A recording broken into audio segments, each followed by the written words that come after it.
The OnePlus 13 will be unveiled before the end of this month after Qualcomm introduces the Snapdragon 8 Elite on Monday. That SoC will power the new OnePlus flagship, of course, and if you've been wondering what the phone will look like, wonder no more. Today, 3 different images depicting it have been leaked in China, the last one showing it next to the Oppo Find X8.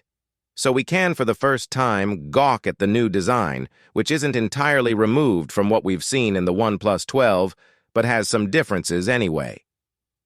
The camera island loses its connection to the phone's frame, and now is just a circle on the left part of the back. The Hasselblad logo has been moved out of the island and now occupies the space to its right above a decorative metal strip. The 50-megapixel main camera uses the Sony Litia LYT-808 sensor. The ultra-wide goes with Samsung's ISOCELL JN1, while the 3x zoom periscope telephoto camera has a Sony Litia LYT-600 sensor. The OnePlus 13 will have a lot of memory, a huge battery, and support for magnetic wireless charging.